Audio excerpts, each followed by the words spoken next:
ngiyakhumbula noJesu Kristu uma ebethelwe nanasesiphambaneni eseqoshelwe nalelitshe elingazange lilale muntu kodwa wavuka etsheni wabedwaleni ilesithola khona nanamandla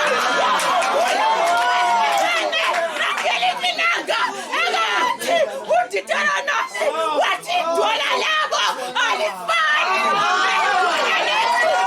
nezitha zethu ziyabona uqobo.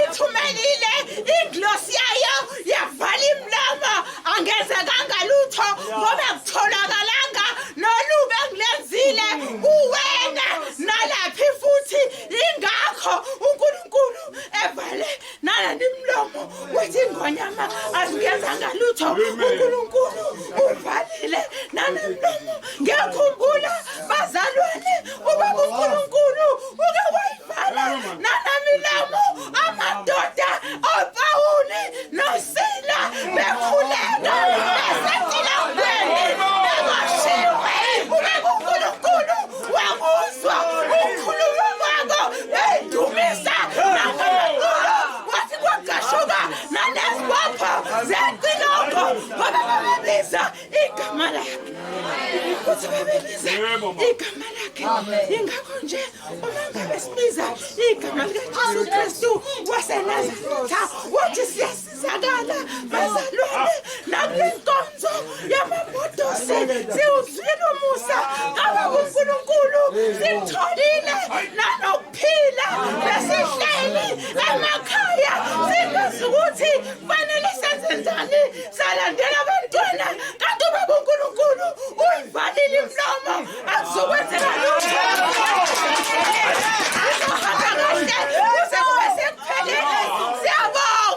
Siyabonga sibaba ipotosi ukuthi uNkulunkulu ophilayo nathi kusukela ngoAprili kuze kube manje sihamba naye. Siyabonga.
Umama.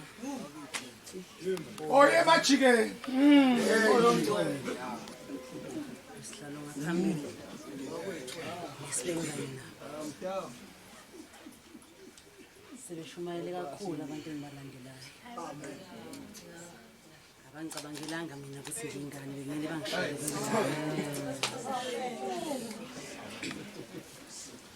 La uDaniel usechazile isihlalo ukuthi waphonswa emphandweni wezingonyama. Amen. Kodwa ingonyama azimdlanga.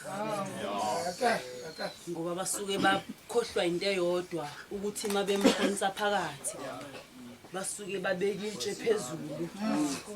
Usuchazile ukuthi yena uyilelitshe elanqatshwa ngabakhe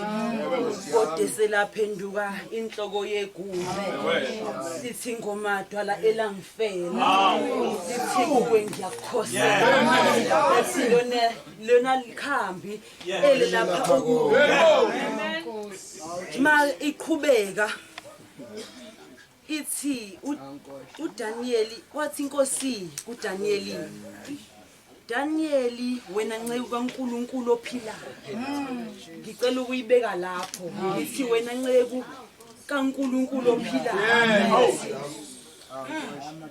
uNkulunkulu uyaziveza ukukhona bakhe ngibuka ukuthi kuthe makuvalizwe abantu badideka kodwa ngoba yena uNkulunkulu ophilayo wayeseqambisu ngoba kayenzi into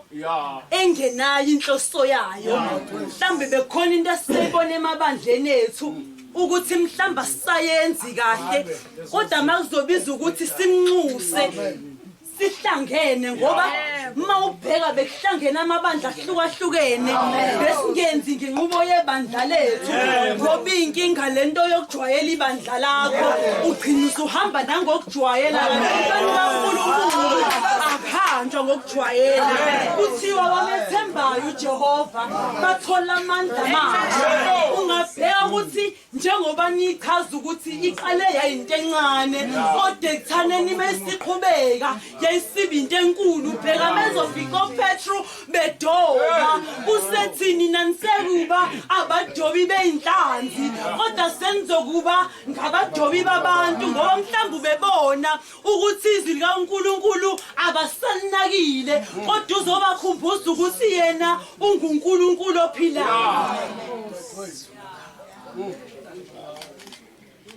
Amen. Magithi uNkulunkulu umeyenza into usuke necebo layo. Nizokhumbula ukuthi uJosefa mayizophendukelwa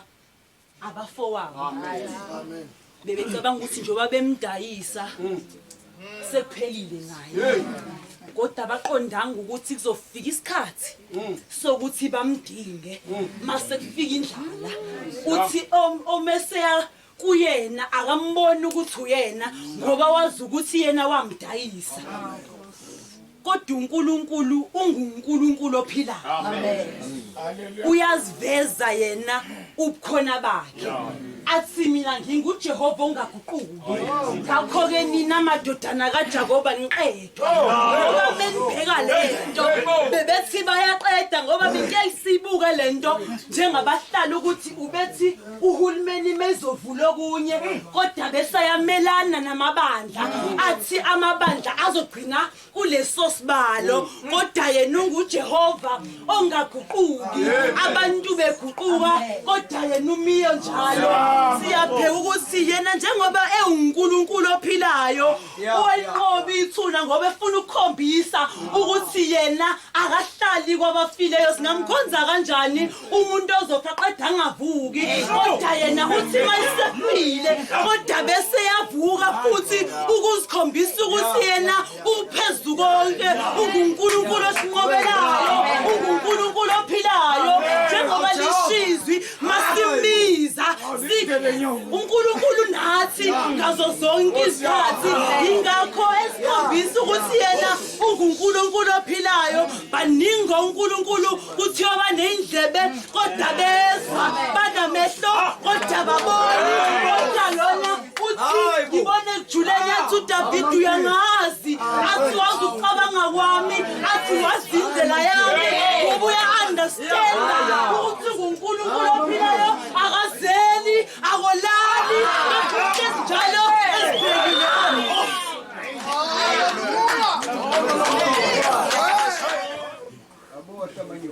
abafundisi ukuthothwa kwaNkulunkulu obaba bonke abakhona egameni likaJesu ngibingelele amadodana ngibingelele omama bonke ngibingelele izintombi ibandla lonke likaNkulunkulu amen. Ngiyambonga kakhulu ke nambazalwane uNkulunkulu nje kuseni ukuthi angenzele lo muso ngaka ukuthi nami ngibe khona la futhi kakhulukazi ke mhlambe ngikhululwe ngime ngasenhla angisazi izizathu sokuthi kube yimina oma labazalwane kodwa mhlambe uma bengizoyibheka ngamehlo enyama bengizolimala kodwa ithi inhliziyo yami angibheke ngamehlo kamoya uyazi ukuthi uNkulunkulu ukenza into ongayilindele wena ukuthi engayenza empilweni yakho mina bazalwane ngimelana nje nginenkinga kashukela ngiyoma usanda kungiqala kodwa ke ngabekwa ke la angisazi izizathu kodwa ngibheka uNkulunkulu ukuthi noma kunjalo ngizoma ngimele yena ngoba ngamvuma bazalwane ngamkhetha uyiNkosi nomsindisi wempilo yami ngakho ke mangithola leli thuba angizile ngami kodwa kumele ngikhulume ngaye bese ngibuyele enzansi noma ngingakhuluma ngaye isekhona kodwa mangimvezile nje iNkosi nomsindisi kuphelile ukuthi ngingayi nasezwini angisho ukuthi ngeke ngiye kulona okubalekile uye ayikho ngathi nokujabulisa abangani bami ukuthi ngishumayele kahle noma ukujabulisa ibandla kodwa into ebalekile ngoba ngelinye ilanga seshumayele ukuzwa ukuthi lento oyikhuluma yayivelaphi kwakumoya yini oyethi khuluma noma wawenzela ukuthi izandla ushale zona isikhathi ke lesi akubiza ukuthi ibandla libuyele kuNkulunkulu sikhuluma iqiniso ngoba lithi iBhayibheli yena uyindlela yeqiniso nokuphila kwazi ke ukuthi sithi sikhonza yena bese sihamba ngendlela akungesiyo uma sinala yena ngaso sonke isikhathi kumele sisilibane thina siveze yena ayiqiniso sahlanganiswa ke kwiBhayibheli sibazalwane ngesikhathi kuvaliwe mina bekade ngisesikhothi nathi senza icebo lephasika ngendlela yehlahleyo kamaphoyisa thina awafikanga kodwa ke besibe nenkonzo ngaphambili sangqongqozela nje sisendlini sesipimpa umakhelwane ukuthi bayakhonza kodwa ngifuna ukuthi mina noma kunjalo lithi iBhayibheli bethunjiwe uDaniel noma kunjalo bethunjiwe kodwa uma bezofunwa lithi iBhayibheli kwafunakala abafana abanamandla ekhonzeni endlini yenkosi hayi noma kanjani shivele labantu abathunjwayo banamandla amandla bawatholanga sebethunjiwe kodwa bafika vele amandla akho asibone asizothunjelwa kuzo asingafiki si-weak kodwa sifika sinamandla ngoba mafika amandla angekho kuzothiwa yenza izinto ungazenzi ngoba kuthenjwe indoda ohamba omunye nje bazalwane ngathi makuthiwa ukusikhulekele abone ngazathi uthwesa umthwalo akuqala wena qala lento kuwe asikhona kuthina awethu amandla kodwa sihamba ngalo osibisile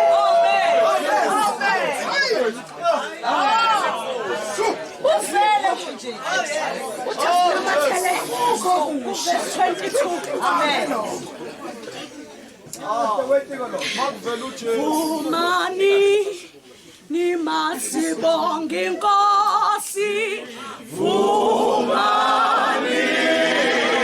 nimasibonge inkosi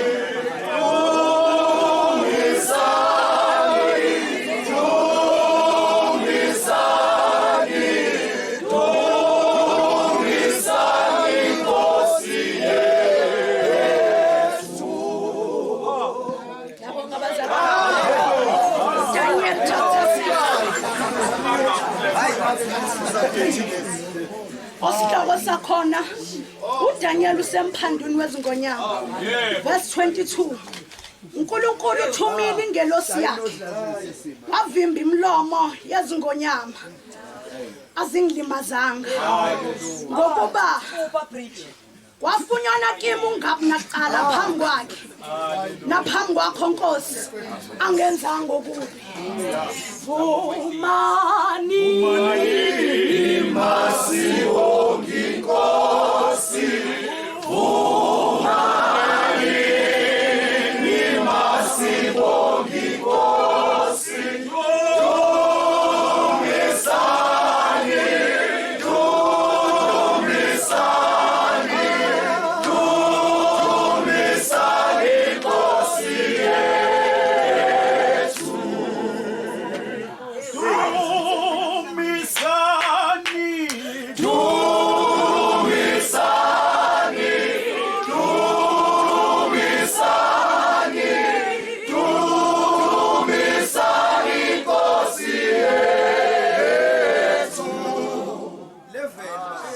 bazalwane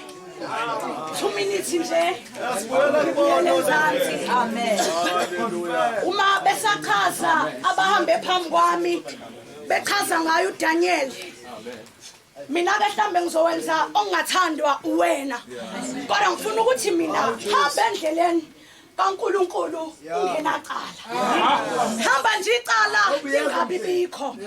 uDaniel ke utshela inkosi ephendula izathu lezi zinto ezingehlelile ukuthi ngenze nje iqala zange libe khona futhi nokubi angikwenzanga amen right endleleni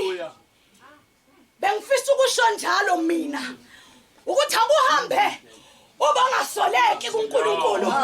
futhi ungabi naqala uthi kuNkulunkulu uma khuluma noAbraham emva kokuba ngingaze ngithi mhlawumbe ithemba abasebelahlile ukuthi bengamthola umntwana kodwa kuseyafika kuye uthi Abrahama hamba phambi kwami hamba kunezinto bazalwane asizidinge enkosini noma kunemgodi asifuna ukuphuma kuyona kodwa iyodwa into ezosilekelela kulesikhathi sa2020 ukuthi sambe endleleni singenaqala sambe okubi singakwenzile ngoba umuntu ozohamba endleleni engenaqala kubiza ukuthi qala kube nento ayifumanayo noma aqale ngoJesu bese thola umangcwala endleleni kuzohambeka kodwa ke lento yaqala awukwazi ukuyenza ngawakho amandla futhi akekho umuntu onamandla wokuzenzela umoya kaNkulunkulu wodwa osilekelelayo inyama noma ifuna ukwenza iqala kodwa ngenxa yomoya okuDaniel wamlekelela bangcwele lithi iBhayibheli savaleka imlomo uyabona uJesu lo wayephezu komgodi wayemlekelela embuka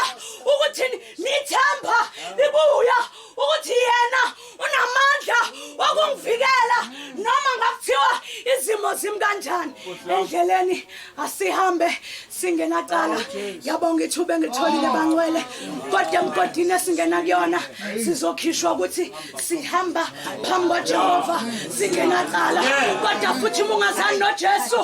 mongwela ungamazi ngeke kuzilungele ngoba ungakholwa ngokuthi wezwa manje uvume eqala bese uyamngena ngeke kwakho abomama abakhona abobaba abakhona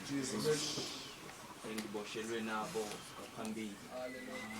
ngibingelela nonke bazalwane kwelihle igama elingumfowethu uJesu Kristu amen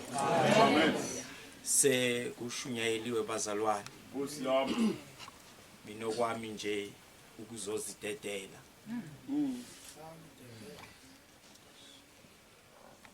bese yehlela ngezansi ngiyaqhaqhazela abazalwane futhi mhlawumbe kuyaqala ukuthi mangizoma ngiqhaqhazela ngenxa yokuthi ke ngihambile angimuhle kahle nasekuqaleni noma nasekuqambeni kuyingozi ke ukuthi uzazi ukuthi awumuhle kahle bese uyafosa ngoba ulenkonzo kunobufakazi obuqoshwayo kuyo affecta ngisho ingane zabo